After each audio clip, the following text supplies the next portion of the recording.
The African American Museum of Iowa has a new powerful exhibit for you to see. It's called Suspended: Systemic Oppression in Our Schools. Joining us now are the museum's executive director, Lanisha Cassell, and its curator, Felicity Wolf. Lanisha and Felicity, thank you so much for being with us. Now, let's get right to it. Tell us about your new exhibit, Suspended. So Suspended is, as you said, it's a look at the policies that exist in our public schools, which create an atmosphere not so much of learning, but of oppression, control, that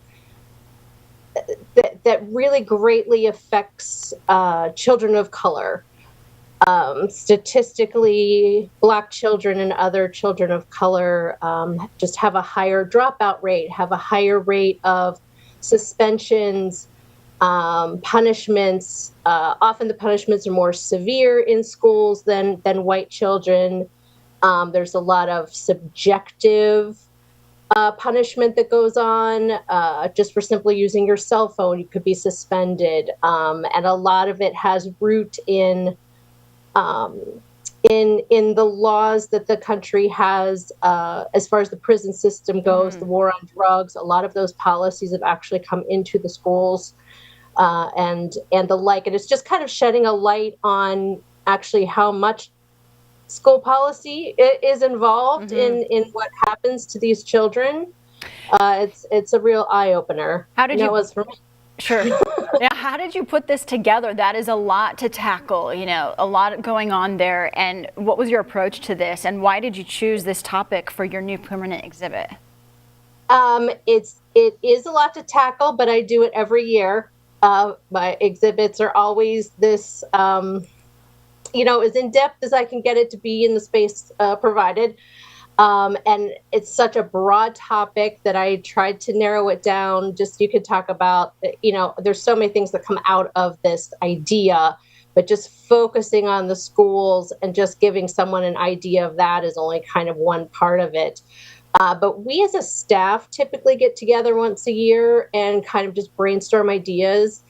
And then we actually send out a couple ideas through a survey to our members and stakeholders in the community and have them actually rate them for us. We want to know what people want to see. And in the past few years, certainly since 2020, people want contemporary topics. They want what is happening now, what they are living with right now. They want to educate people on that and have everyone be more informed what's going on. So hopefully, more change can occur. And how do you want people to feel, when they see this? What's the takeaway here? I think for certainly those people who haven't been directly affected by things like suspensions and dealing negatively with school resource officers, that kind of thing. I think it's walking away with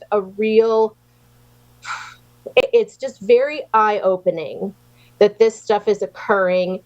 And everyone's going to have their own reaction. Everybody has a strong opinion about the use of police officers in schools and the use of seclusion rooms and punish. How should you not, to what extent? Everybody's going to have their own reaction. But I hope that somebody has a reaction, sure, that has a realization that, my God, this is happening. So many of us have children, whether they've been affected by this or not. It's still in place, and these are children we're talking about here. These aren't hardened criminals. They're there to learn. It's supposed to be a safe place, a place to be educated, and it's not happening that way.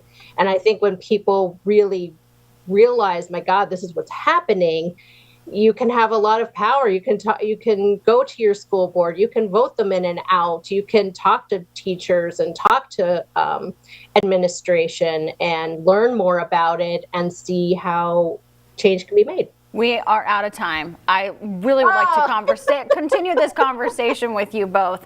I'm going to post more information on our web and get this to you. Incredible work you're both doing. I want to thank you for your time today.